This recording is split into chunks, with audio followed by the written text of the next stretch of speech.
ada tanda tangan resmi persetujuan dari MUI dan persetujuan resmi dari Kepolisian Negara Republik Indonesia. Saya bersedia. Anda harus sediakan itu semua. Jangan hanya izin polisi. Saya enggak terima kalau hanya izin polisi, izin apa namanya, itu kan izin debat. Tapi masalah konten yang kita perdebatkan di dalam, Anda juga harus minta persetujuan MUI dan kepolisian. Boleh, saya siap membahas Al-Quran Anda. Saya siap. Anda boleh bahas Alkitab Kristen saya dan saya membahas Al-Quran Anda. Boleh, enggak apa-apa, enggak masalah. Tapi harus ada surat resmi pernyataan MUI bahwa ini semua materi debat di dalamnya dari dua pihak, ya terutama pihak Kristen lah ya, yang sangat rentan dijadikan korban, ya. Bahwa materi debat di dalam perdebatan ini, terutama dari pihak Kristen, tidak dapat dikategorikan sebagai penistaan agama apapun itu bentuknya. Ada persetujuan resmi, izin resmi dari MUI dan Kepolisian Negara Republik Indonesia. Sehingga tidak ada tindakan hukum apapun setelah perdebatan itu. Surat itu kami pegang. Silakan, go ahead. Assalamualaikum warahmatullahi wabarakatuh. Berjumpa lagi dengan Jadi HMC ya, channel yang mengedukasi dan menghibur. Di kesempatan kali ini saya ingin mengabarkan satu hal ya teman-teman, yang mungkin akan membuat teman-teman terkejut. Karena dari judul yang saya taruh di thumbnail, mungkin teman-teman ada yang bertanya, kok bisa gitu? Bukankah selama ini saya sangat sering mengkritisi pernyataan-pernyataan yang dibuat oleh pendeta Muriwali Yanto Matalu atau MYM? Sebelumnya, ya kita tahu bahwa MYM ini sering sekali sesumbar, ngomong besar, merasa dirinya paling benar, merasa bahwa pemahamannya yang paling benar, mengkritisi orang lain, menganggap dirinya paling suci. Dan tentu saja hal itu akan kita lawan. Merasa dirinya paling benar, itu jelas-jelas sifat dari setan. Setanlah yang membuat kita menjadi sombong, merasa diri kita paling benar di atas orang lain. Itu yang selalu saya kritisi. Tetapi di balik itu semua, kalau memang pernyataan MYM ada yang benar, tentu saya harus katakan iya. Tentu saya harus setuju kalau memang yang dia sampaikan itu adalah hal yang benar. Dan beberapa pernyataan MYM sebenarnya sering saya katakan benar. Contohnya, saat MYM mengatakan bahwa ada kuasa jahat yang ikut bekerja dalam mukjizat-mukjizat yang dilakukan oleh para pendeta-pendeta yang menjual nama Roh Kudus. Dia katakan, ya bisa jadi kan, selain ada kuasa Tuhan, ada kuasa roh jahat, kuasa setan. Itu saya setuju. Jadi bagi teman-teman yang berpikir bahwa selama ini saya sangat bertentangan dengan MYM, tidak ya teman-teman. Ada beberapa hal dari MYM yang saya cukup setuju. Di mana dia mengkritisi bahasa roh, dia mengkritisi orang-orang yang menjual mukjizat demi mendapatkan uang. Itu saya setuju. Mengklaim bahwa mukjizat itu dari Tuhan. Padahal nggak jelas indikatornya, standarnya nggak jelas. Hanya karena orang sembuh, maka itu dari Tuhan. Halo? Setan pun mengelabui manusia dengan cara seperti itu. Setan itu bukan membuat Anda celaka langsung di depan, teman-teman. Enggak. Sama kayak bandar judi gitu. Dia kasih kamu menang dulu. Biarkan. Penjual sabu, dia kasih harga murah. Oh, ini ada orang baru nih, klien baru. Kasih harga murah dulu. Bahkan ada beberapa yang kasih gratis ya. Kita pernah dengar narkoba untuk anak-anak. Itu harganya murah sekali. Bahkan bisa dibilang itu jual rugi. Tujuannya apa? Supaya anak-anak ini kecanduan. Begitu sudah kecanduan, besok-besok akan kembali membeli. Walaupun mahal pun akan dia beli. Setan seperti itu. Dia kasih kamu senang dulu. Untuk hal itu saya setuju dengan apa yang disampaikan oleh MYM. Jadi jangan terkejut ya. Soalnya saya jamin nih, banyak yang akan terkejut kenapa saya setuju dengan MYM. Harus kalian lihat dulu, ini setuju dalam hal apa. Ya, dalam hal apa. Jadi saya nih, penilaiannya selalu ya, saya usahakan seobjektif mungkin. Kalau ya, saya katakan ya. Tidak, saya katakan tidak. Walaupun ya, orang tersebut pernah menyakiti saya. Orang tersebut sangat benci kepada saya. Tetapi kalau apa yang dia sampaikan benar, ya saya akan katakan benar. Dan kalian tahu bagaimana bencinya MYM kepada saya. Segala cara juga sudah dia lakukan untuk mencelakai saya. Tapi saya biasa saja. Karena saya yakin pembalasan bukan bagian saya. Pembalasan hanya milik Tuhan, milik Allah. Oke? Ya, kita akan kembali ya, ke konteks yang akan kita bahas kali ini.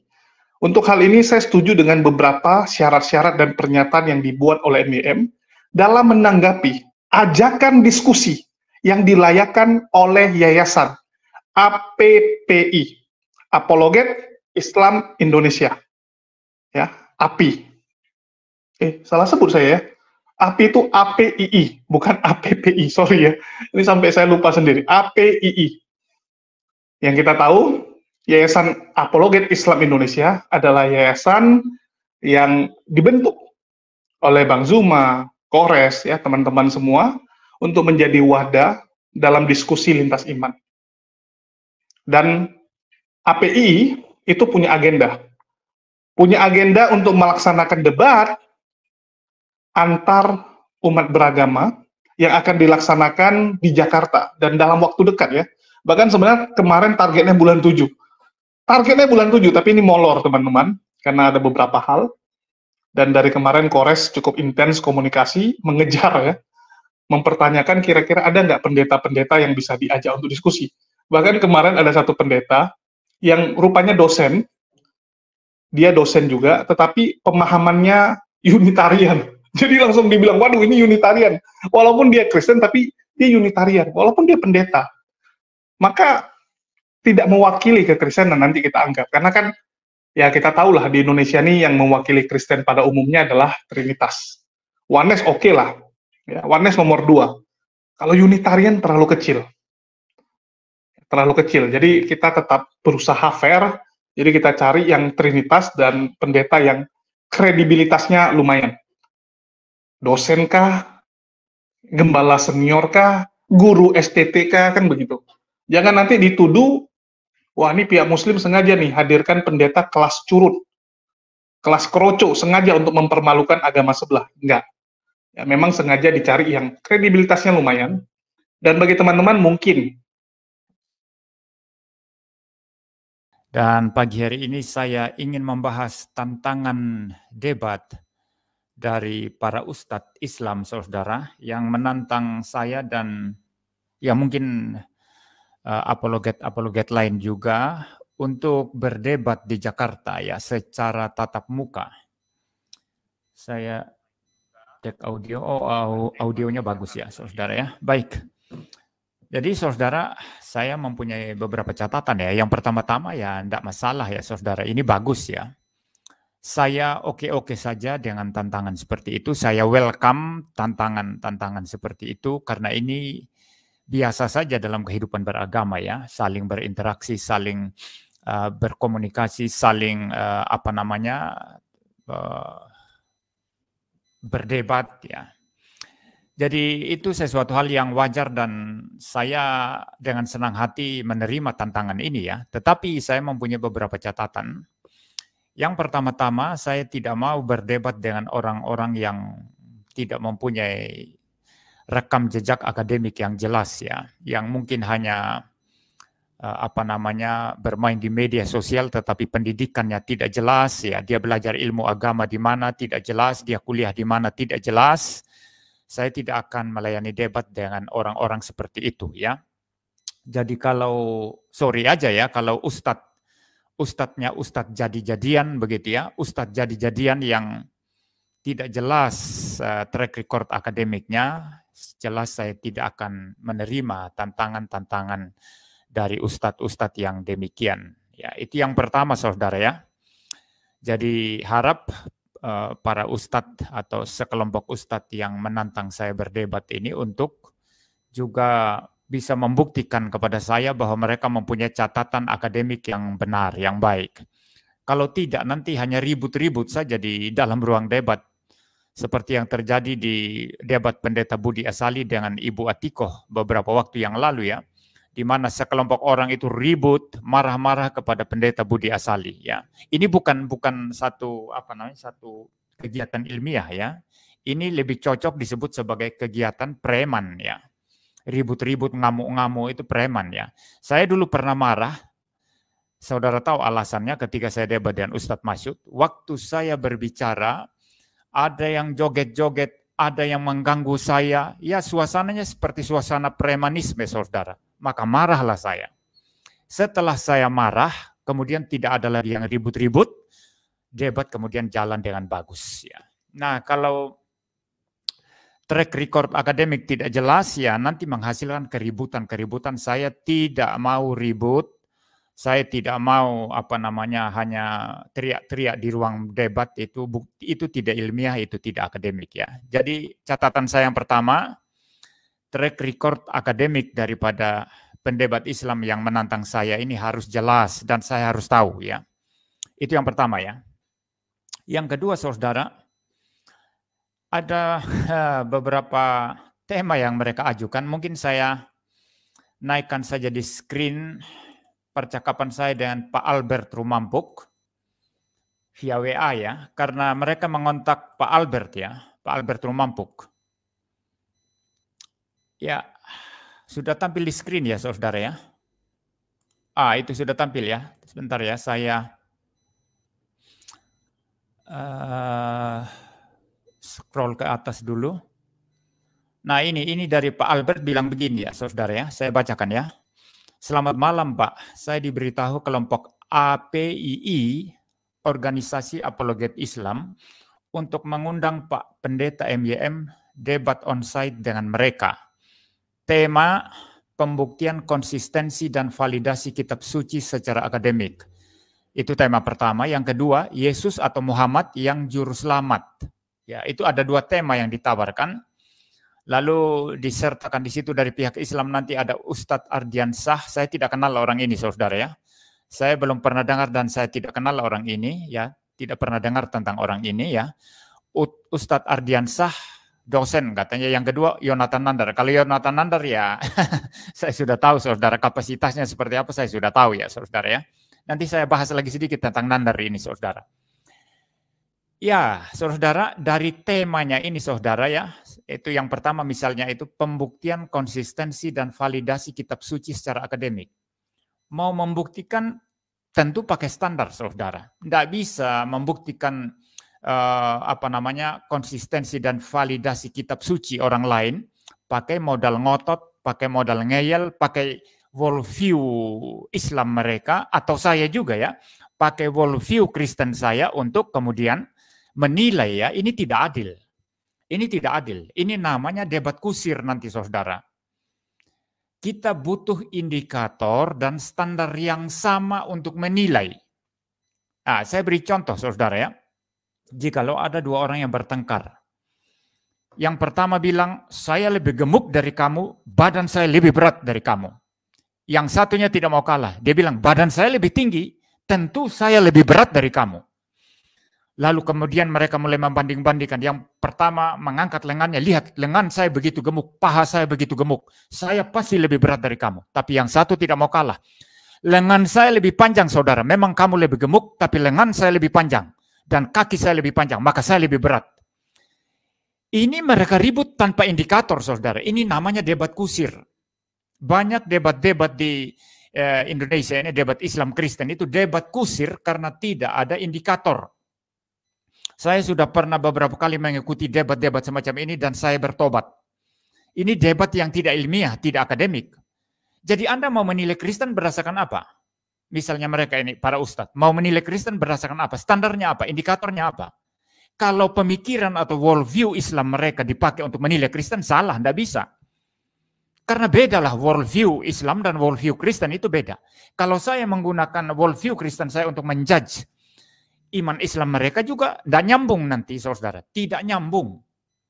Maka kita butuh yang namanya indikator, butuh yang namanya standar yang sama untuk dijadikan acuan untuk menilai. Nah, kembali kepada ilustrasi dua orang yang bertengkar tadi, mereka butuh standar di sana. Tidak bisa seseorang menggunakan lengannya yang lebih gemuk untuk jadi standar, lalu yang satu membalas lengan saya lebih panjang, jadi lebih berat begitu. Tidak bisa, tidak ketemu mereka. Mereka butuh timbangan. Paham ya? Mereka butuh yang namanya timbangan. Mereka butuh yang namanya scale. Ya. Untuk menimbang berat badan. Nah, di situ nanti terbukti mana yang lebih berat, mana yang lebih ringan. Saudara paham ya? Maka dalam perdebatan ini kita butuh indikator. Anda mau undang saya, oke, saya bersedia. Tapi indikator kita apa? Indikator kita apa? Nah, kalau saya mengajukan indikator misalnya, kita dalam menguji kitab suci kita masing-masing, ya, kita menggunakan law of non-contradiction, hukum logika Aristotelian yang umum di dalam dunia akademik, kalau mau menguji apakah sesuatu itu logis atau tidak logis, rasional atau irasional. Saya mengajukan ini sebagai indikator. Jadi Anda harus paham, bisa mengoperasikan law of non-contradiction. Nah, kita melihat nanti mana yang logis, mana yang tidak logis. Di situ. Ya, itu pertama yang saya mau ajukan ya, saudara. Kita menggunakan law of non-contradiction, hukum logika Aristotelian, hukum apa namanya? Either or, hukum identitas. Kita berlakukan itu secara formal, secara filosofis, secara logis. Berani tidak? Nah, ini yang pertama, indikator yang saya tawarkan kepada saudara. Supaya jangan menilai dengan kacamata Islam, Anda menilai Alkitab saya, salah, tidak bisa. Ini tidak fair. Lalu saya nanti kacamata Kristen saya menilai Alkitab Anda, tidak nyambung. Menilai kitab suci Anda ya, itu tidak nyambung. Nggak nyambung pasti. Debat kusir pasti nanti. Yang kedua, saya mengajukan satu indikator lagi, kita menggunakan metode reduktio ad absurdum. Jadi kita menggunakan metode ini untuk mereduksi argumentasi masing-masing, untuk kita lihat apakah intelligible atau unintelligible. Kita melihat rasional atau tidak rasional. Saya beri satu contoh dalam hal ini. Saya kembali kepada Nandar yang saya sudah singgung tadi.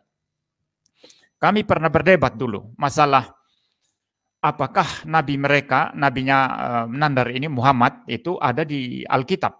Ya, dia mengatakan ada di Alkitab itu. Dia mulai mengutip Kidung Agung, kemudian itu Injil Yohanes ya, mengenai penghibur ya, Parakletos ya. Saya tidak mempedulikan semua itu karena dia menggunakan kacamata Islamnya untuk kemudian mengklaim bahwa nabinya ada di Alkitab.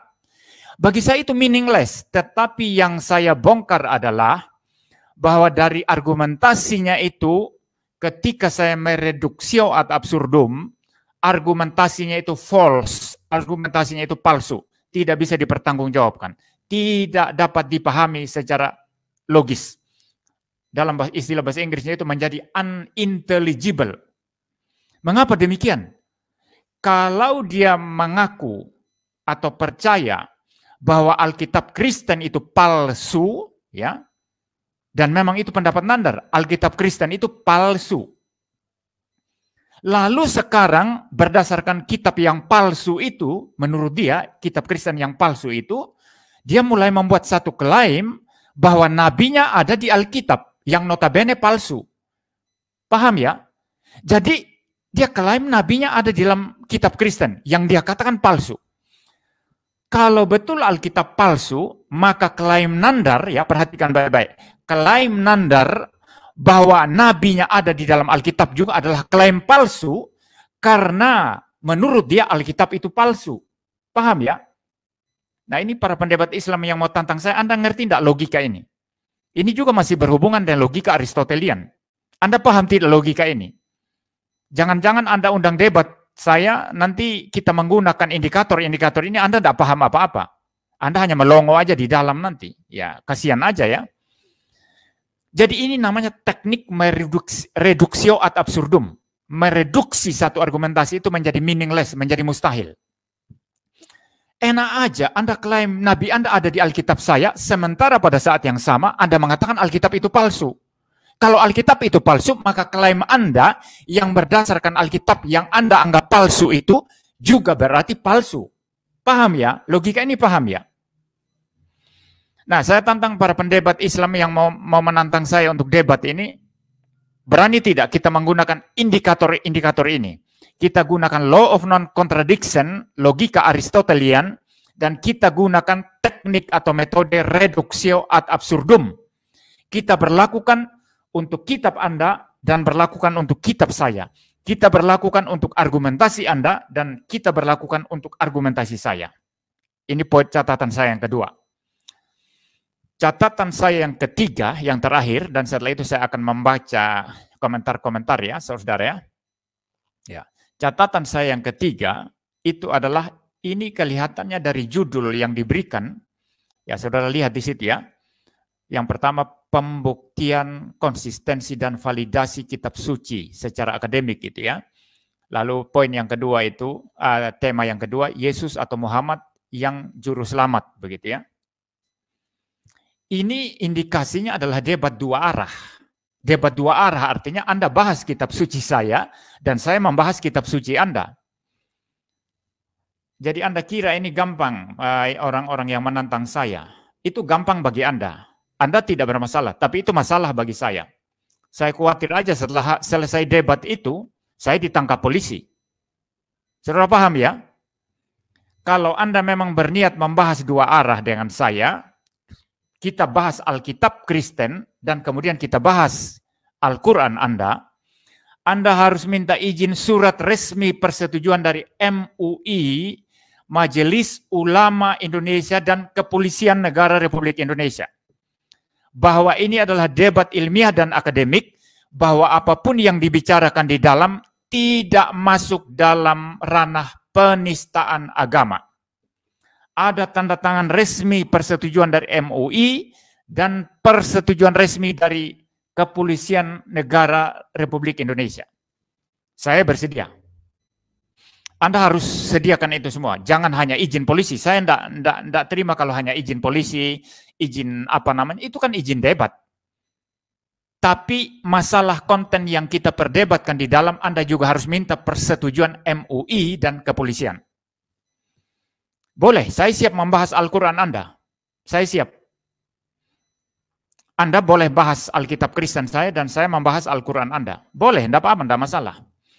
Tapi harus ada surat resmi pernyataan MUI bahwa ini semua materi debat di dalamnya dari dua pihak, ya terutama pihak Kristen lah ya, yang sangat rentan dijadikan korban ya. Bahwa materi debat di dalam perdebatan ini terutama dari pihak Kristen tidak dapat dikategorikan sebagai penistaan agama apapun itu bentuknya. Ada persetujuan resmi, izin resmi dari MUI dan Kepolisian Negara Republik Indonesia. Sehingga tidak ada tindakan hukum apapun setelah perdebatan itu. Surat itu kami pegang. Silakan, go ahead. Saya terima tantangan Anda sekalian. Ya. Ya, jadi saya bukan orang yang sembarangan ya. Di atas segalanya saya menghargai semua orang. Saya menghargai orang Islam ya. Mungkin kalau Anda lihat di YouTube di media sosial, apologet Kristen salah satunya atau mungkin satu-satunya ya. Salah satunya lah ya, biar nggak menyombongkan diri ya. Biar saya tidak menyombongkan diri, salah satunya yang paling menghargai Islam, yang paling menghormati orang Islam, itu adalah saya. Kalau ada apologet Kristen yang sembarangan menyerang Islam, saya pasti kritik keras itu. Pasti saya berseberangan dengan mereka. Yang hanya asal hantam Islam, membenci orang Islam, itu bukan jiwa saya. Jadi saya pada prinsipnya sangat menghormati orang Islam, sangat menghargai orang Islam, saya hidup berdampingan dengan orang Islam, saya baik dengan mereka, karena mereka pun pada umumnya dalam pengalaman hidup saya, orang Islam baik kepada saya. Tetapi spirit ini tentu harus dilanjutkan juga dalam perdebatan itu. Jangan nanti hanya satu pihak yang untung, lalu pihak lainnya buntung. Ya. Pihak Islamnya untung, pihak saya buntung. Ya. Karena ada ketidakjelasan seperti itu. Saya nanti mulai membahas kitab saudara, tentu saya tetap respect ya. Saya waktu membahas kitab saudara, saya tetap hormat, saya tetap respect. Itu jiwa saya tidak akan menghina atau melecehkan. Tetapi yang namanya membahas kitab agama orang lain itu kan rentan itu untuk diperkarakan. Jadi saya bisa-bisa jadi pihak yang buntung nanti. Kecuali Anda mempunyai izin resmi dari MUI dan Kepolisian Negara Republik Indonesia bahwa ini bukan masuk ke ranah penistaan agama dan murni kegiatan ilmiah dan akademik. Saya siap berdebat dengan Anda, ya. Ya, mudah-mudahan semua penjelasan saya ini jelas. Ya. Jadi kalau mau debat dengan saya, ya perhatikan semua yang saya katakan dalam video ini ya. Ya saya pikir itu saja ya. Ya, teman-teman sudah dengar ya pernyataan dari pendeta MIM, dan untuk hal ini saya setuju. Ya, saya setuju dengan kebanyakan pernyataan MIM, walaupun ada beberapa pernyataan dia yang ya menurut saya agak ngawur juga, tapi sedikit, lebih banyak yang saya setuju. Apa saja yang saya setuju, ini yang akan kita bahas ya. Sekaligus kita akan pertegas bahwa Yayasan Apologet Islam Indonesia ini akan melaksanakan, insya Allah akan melaksanakan debat secara langsung untuk pertama sekali. Ya kalau yayasan yang lain, contoh Geraha Mualaf, ya Kodondi ya udah pernah, Arimatea wah udah duluan, Ayah Sofia udah ada, udah beberapa kali melaksanakan. Nah, jadi Apologet Islam Indonesia nggak mau ketinggalan, ingin mengadakan juga debat secara langsung. Tetapi yang dimajukan, mohon maaf, bukan Bang Zuma ya, belum bisa Bang Zuma. Mungkin karena pertama, dan juga karena bentrok dengan jadwal Bang Zuma. Jadi kenapa bukan Bang Zuma yang maju? Ya, mohon maaf. Ya mohon maaf, karena memang pertimbangannya, ya ini kan debat pertama. Jadi coba dulu. Biarkan panitia itu membiasakan diri dalam membuat atau mengadakan diskusi. Jadi kalau ada yang pertama, biasanya nanti ada yang kedua, ketiga, keempat, kan begitu. Yang penting yang pertama harus sukses dulu.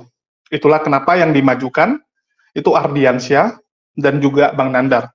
Kalaupun bukan mereka dua, ya mungkin Ustadz Alif. Jadi ada backupnya Ustadz Alif ataupun Ustadz Wafi, kalau Ustadz Wafi berkenan.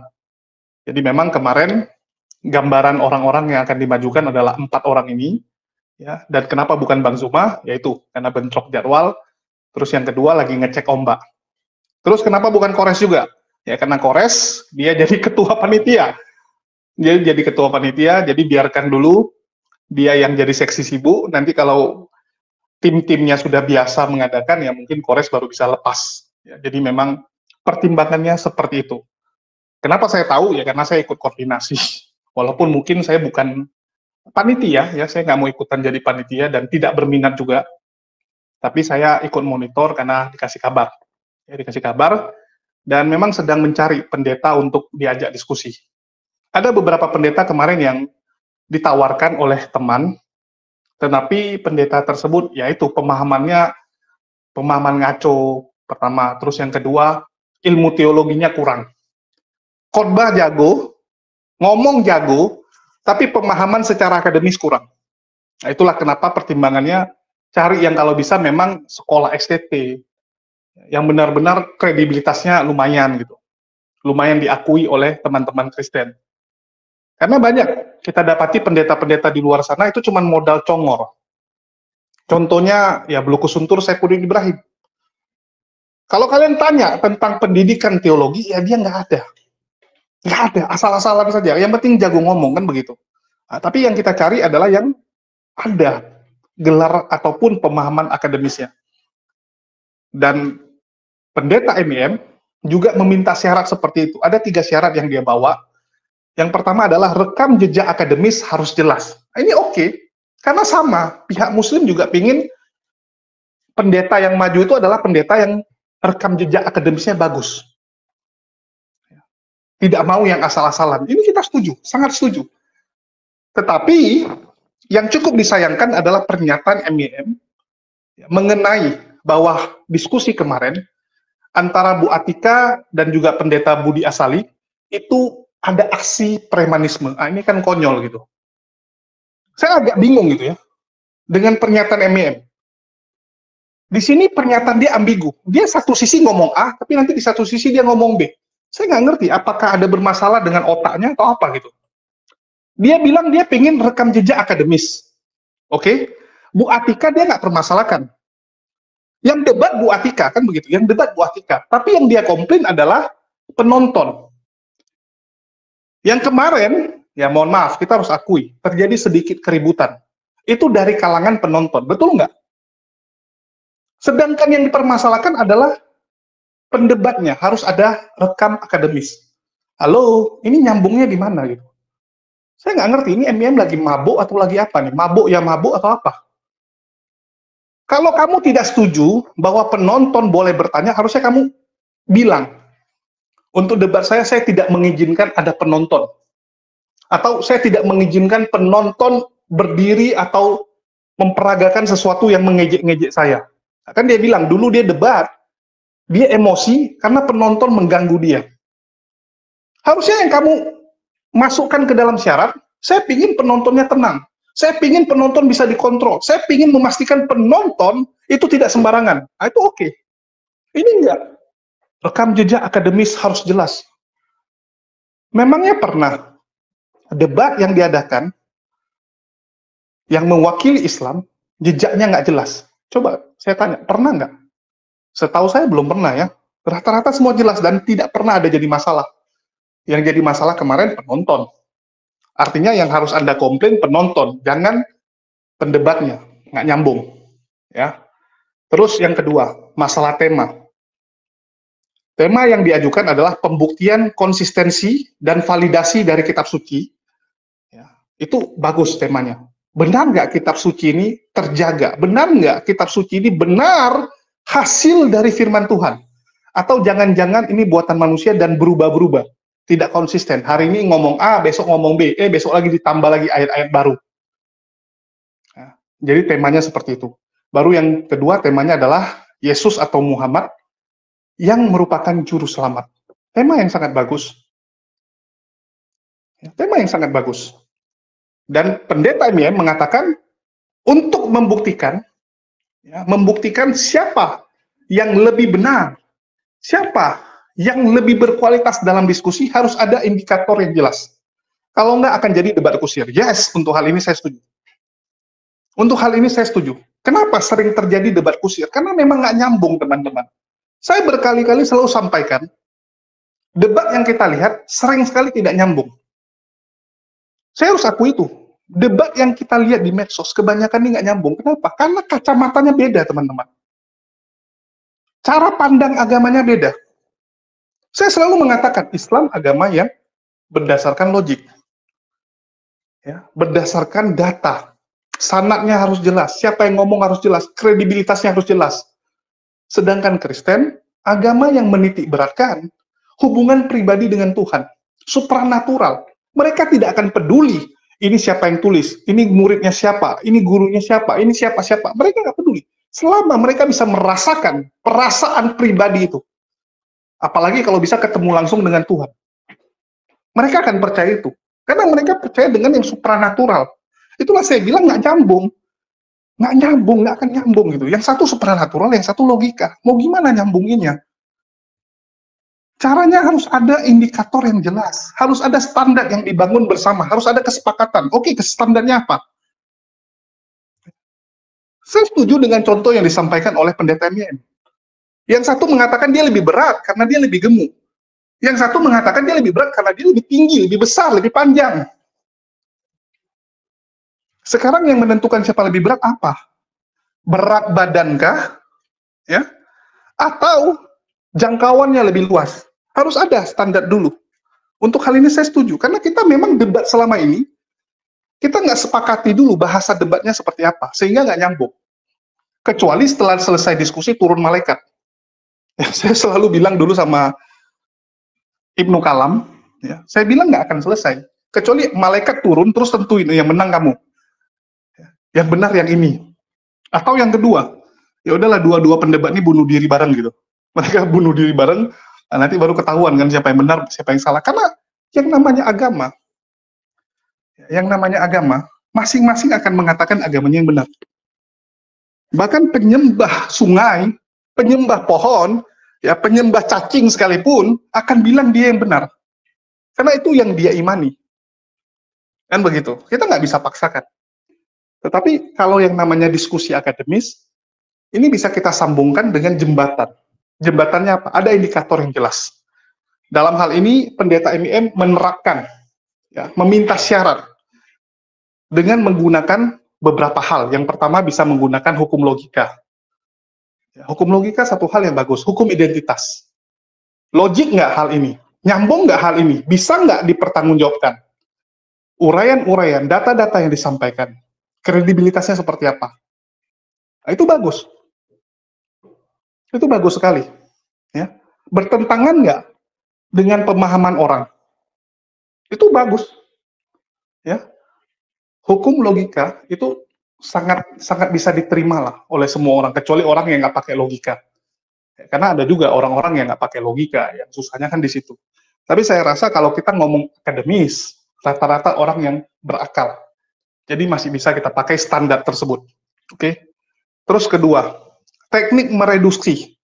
Mereduksi pernyataan-pernyataan yang dibuat sehingga tujuannya ruang geraknya terbatas. Sehingga apa yang disampaikan atau yang diuraikan itu terfokus. Nah, itu bagus juga. Jadi mengerucut kepada poin-poin yang akan dibahas. Ya. Terus dia bilang, oh saya dulu pernah diskusi sama Nandar. Kalau Nandar ini, dia nggak akan bisa nyambung. Kalau menggunakan standar teknik mereduksi, maka Nandar gugur. Kenapa Nandar gugur?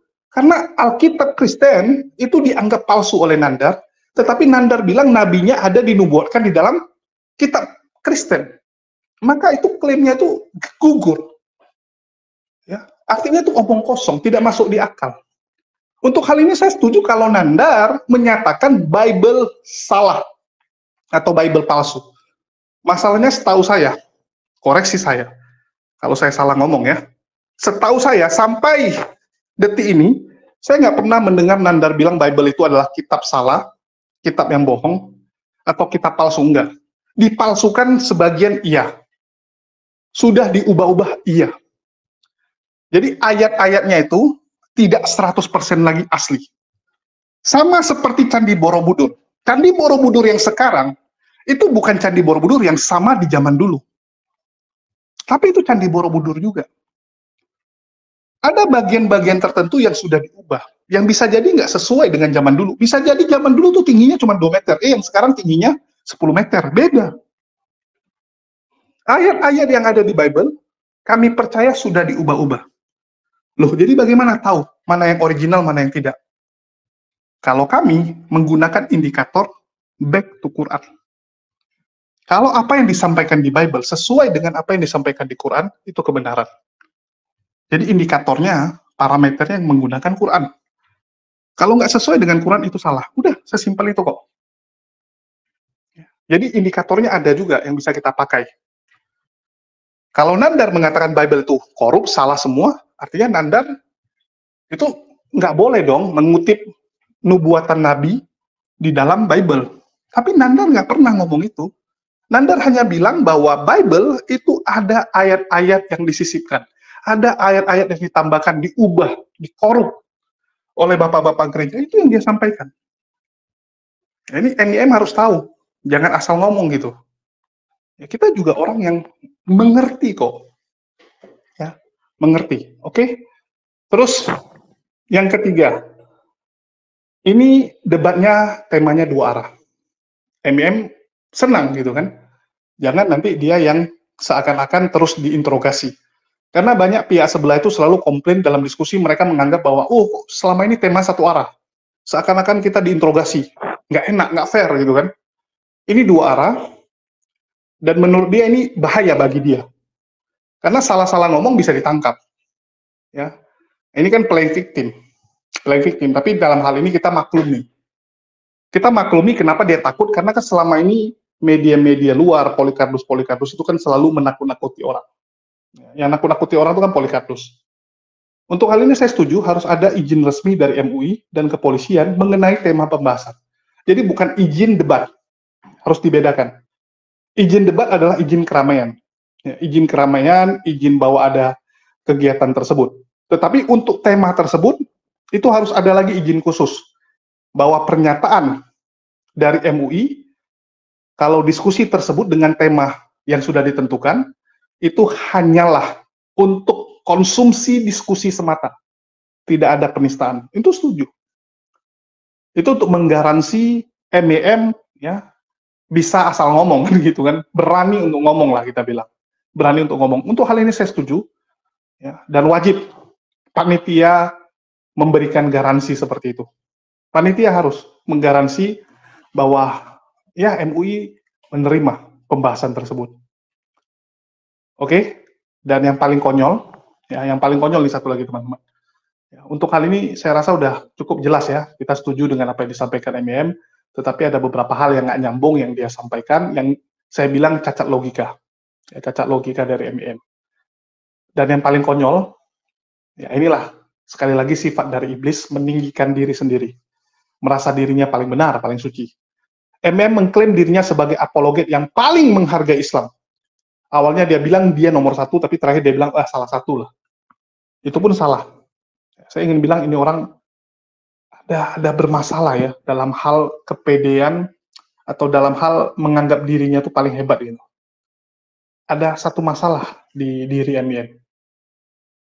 Dia mengatakan bahwa dalam diskusi, dalam segala hal, itu ada indikator yang jelas. Harus ada indikator. Terus dia mentasbihkan dirinya sebagai apologet Kristen yang paling menghargai Islam. Indikatornya apa? Indikatornya apa? Kan dia bahas indikator tuh di awal. Terus Anda mengklaim diri Anda sendiri, itu indikatornya apa? Coba saya tanya. Nggak ada kan? Cuman klaim dari diri sendiri. Kalau klaim sendiri, semua orang juga bisa bilang, oh saya orang paling pintar di dunia, oh saya paling ganteng di dunia. Standarnya nggak ada. Kalau kita gunakan standar atau indikator penilaian dari audiens, ya, kita nilai dari audiens Muslim menilai siapa pendebat Kristen yang paling menghargai Islam. Saya ingin katakan bahwa mungkin Luga, Bu Darni, ya, Samuel Sihaan yang menang. Anda nggak masuk sama sekali. Pak Dani yang masuk mungkin. Ya, Pak Denny ya.